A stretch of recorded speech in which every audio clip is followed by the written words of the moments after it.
My friends, I'm here once again to tell you another one of my many stories. And I'll begin this particular one with a question.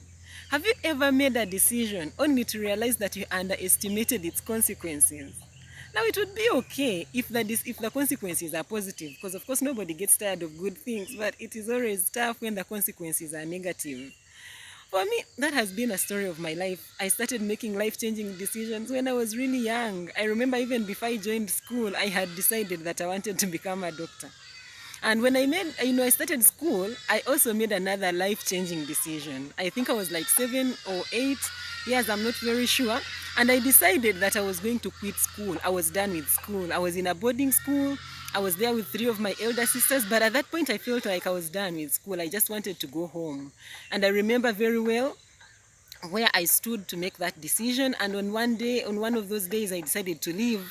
I left the school in the middle of like the day. Students were out playing, and I walked. There was a swamp with a feeder road below our school. I was planning to go through it. The school was in Bushenyi. I was planning to go through it and walk from Bushenyi district to Mitoma, my home, and just go home. And so when I was long gone into the swamp, one of the teachers saw me from a distance and sent many students who ran after me and caught me. I didn't like that experience. So they caught me and brought me back to school, but that did not make me change my mind about leaving school. I was going to leave school anyway.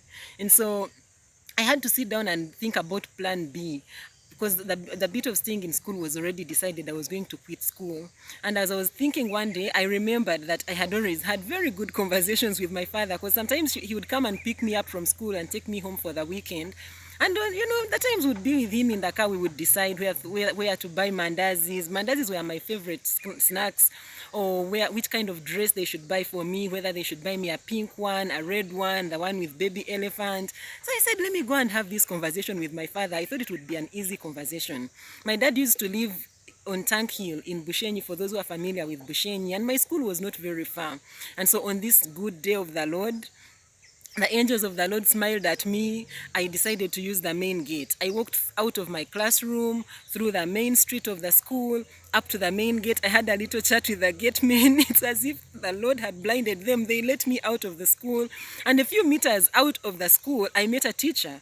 And I was a bit afraid. I thought she was going to take me back. But she greeted me and said a few things to me, and she let me go. That experience is something I would never forget, because for me, I felt like I was walking into my freedom. And I was just so glad that I was finally out of boarding school and finally out of school. But the question is, how about my dream of being a doctor? Had I thought about that? No, I had not. That was not in my thoughts at that point. I was just glad that I was going to leave school. Now, I'll continue the story later. One time I was reading a scripture in the Bible, in the book of Luke, chapter, I think 14, verse 28, and Jesus was trying to explain the cost of being a disciple to his disciples. And the summary of it was, he was trying to tell them, to everything there is a cost. Whatever you do, it is going to have a cost and a consequence. And of course, in his case, he was saying, if you're going to be my disciple, you'll have to forsake everything and you follow me. And what I learned from that was the fact that every decision you make is going to cost you something. Every endeavor you take is going to cost you something. And when he was trying to get the point home, he used an illustration of someone. If someone is going to build a tower, and he was like, won't he sit down and first consider the cost if he has enough to finish the tower? Otherwise, if he fails to finish it, people will laugh at him. And of course, he also gave an example of a king. If the king is going to go for battle, he sits down and he considers whether his army is strong enough to face the opponent, or whether they should make peace. And as I was meditating upon that, I remembered, I said, yeah, by the way, how many times, what is the consequence if you embark on a building when you have not sat down and calculated how much it's going to cost you, and then it makes, you fail to finish it? The consequence of that is you will have an incomplete building. And what are the effects of having incomplete buildings? When you look at it in a physical way, incomplete buildings, for some reason, not that I'm judging people who begin buildings and they don't finish them. I know building is expensive and it is also very tough. But what happens is, whether it is expensive or tough, once there is an incomplete building, it's going to have significant effects on the person who started it and also on the people around it. When I was living in Chira, there was this incomplete building near our home. And I remember the person who was building it apparently was constructing it to become a residential house, and for some reason he was not able to complete it. And for years it was there abandoned, and bushes grew into it. And what happened was that snakes were living in that building, and sometimes they would leave the building and come to our own houses. That was not the worst part. The worst part was that the thugs in the village, the thieves in the village would hide in that building. And every time there would be a robbery, the first place to check for whoever stole would be in the building. And so it turned out that the building that was built intentionally to host a family was now hosting thieves and snakes. That is the first immediate effect of incomplete buildings around us. But when you look at it also in the day-to-day lives, when you remove it from the physical buildings to our own lives, think about it in terms of commitments, that's things we start and we never complete. Think about what you have started and you have not completed it, how it is affecting you or how it is affecting other people. Let me begin with the funny examples of relationships. We are people in the world, we like relationships and relating with other people. And now, if you're a man, for example, and you go and you propose to this girl, and I know there are some of you who have already done this, you propose to a girl, 2 years ago she said yes, she has been wearing your engagement ring, you've never gone back to marry her. You put her there as an incomplete building and you have never gone back to complete it. It's the same thing with girls, where boys proposed to you. You said yes, you said you'll think about it. Actually, for us girls, I will think about it. You've been thinking about it for 1 year. You have this brother in Christ waiting for your answer as an incomplete building. But that is not so bad. What is funny also is about married people. You married people who went to church and you said you stood in front of all of us who are wearing beautiful dresses and you said forever does you part, you will be together until death do you part. And even before death could do you part, you parted and you started complaining that marriage is hard.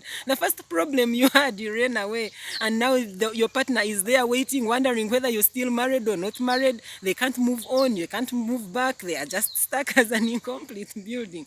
When you think about it in that case, you realize that there's times when we have started on things and we do not actually complete them, and people around us are being affected by our own decisions or lack of decision or our inactivity. The other thing, for example, is when you decide, for example, some of us got saved. You decided that you're going to really give your life to Christ, and then like the disciples, salvation became hard. You got saved on Christmas. On Easter time when they declared, at first you said, and you gave up on salvation, saying it is tough. No, Jesus was saying to everything good is going to be a cost. And if you don't pay the cost, it's going to have consequences. And sometimes the consequences are going to be bad for you and for the people around you. The day you committed that you're going to manage your anger, and you took the first step, you got a book, 5 steps to anger management. And then when you took the first 2 steps, you gave up. You're like, I don't think I can walk this journey. And now that is you living an incomplete building. But imagine if you had gone down that road and completed that anger management, how many people would have benefited from your decision? When you decided to lose weight, you started working out, and when they said change your diet, you changed your mind. You said, I'm not going to change my diet. And yet if you could go on and complete that building, you yourself would be happy. And so you realize that when we go behind, living in complete building, especially because we have not thought about the cost and the consequence, it has diverse, bad effects and negative effects, especially to us. And so we need to teach ourselves not to be people who go around living in complete buildings. As I speak, some of you promised your grandmother and someone or your cousin that I will call you tomorrow. It's been a week, you've never called them back. Those are incomplete buildings. And one of the things I've learned about buildings is that some people's completion of their building depends on another person's completion of their own. Now, for example, in my case, if I go and I promise someone and I say I'm going to pay for you school fees, and I forget those children, they will stand and wait, because when you promise and you start on a construction, the rest of the world will sit in hope. Like that man who had an incomplete building in Shira. I hope you're not watching me today. May God help you to finish it. His family was waiting in hope that they will finally, have a residential home. And you see, when you don't complete a building for the purpose that it was meant for, it can never serve the purpose it was meant for until it is complete. You can't get your house, your family, and you put it in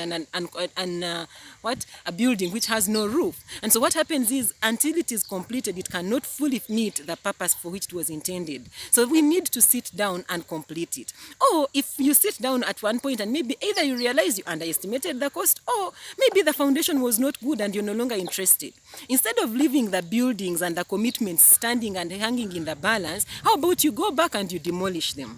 You go back and you tell that gentleman that, no, I've thought about this, it is not working. Or you go back and you tell the other business partner that I started this business, but I'm no longer interested. Instead of leaving it standing, just demolish it, put it down. Because when you demolish it, you create room for other things to come in. You cannot build a building where there is already a building under construction. But when you demolish it, you're creating space for other people and for other opportunities to come to you, or to even to come to those who are being affected by your own lack of decision. And so let's learn to complete what we start. Every time you start, I usually tell my team and I tell them, before you begin a song, be very sure that you can sing its chorus. Why? Because most songs, the choruses are the most repeated parts of the song. So if you're not so sure how it goes, please don't start it. It is the simple way of don't start what you cannot finish. And if for some reason you have left behind incomplete buildings, can you go back and liberate certain people in your life? Can you go back and work on yourself? If you wanted to be a better person last year and you gave up, can you please go back and be a better person? Because in my case, of course,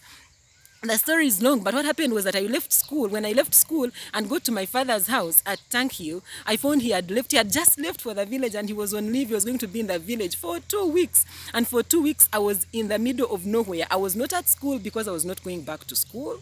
And I was not at home because I was not going to go, people at school thought I was at home. People at home thought I was at school. For me, I was not going back to school because I was tired of eating posho and beans, waking up early. And of course, I was scared of going to P6 and P7 and be caned for that. I was, of course, also missing my mother. So my dad came later, and I realized that I had estimated where my decision was going to take him. He was very, very bitter.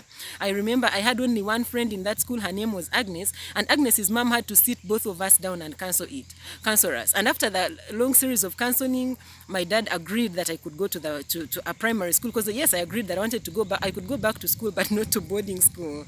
And the primary school where my mother was teaching, where I wanted to go, the only thing I was admiring, which was not making sense to my dad, is that the children there, they go home for lunch, and that was all I wanted. Yet for him, his argument was the school where I was living had better standards for me to get good grades at PLE. Either way, we came to an agreement. I went back to school, and that is why I am who I am now. I would never have been who I am if I had completely dropped out. I had to change my mind and go back to complete that building. So the rest of us, we need to go back. If you had left the cross because it is too heavy and you decided to go back to the world, please go back and carry it, because to everything we do, there is a consequence. Everything is going to cost us something. There is nothing that will come to us easy, but we need to be strong. We need to trust in the Lord, embrace His grace, and complete these buildings. And if you watched this video to the end, of course you know that I did not completely drop out of school. I changed my mind and went back and finished. So change your mind, go back and complete those buildings, and may God give you grace. God bless you.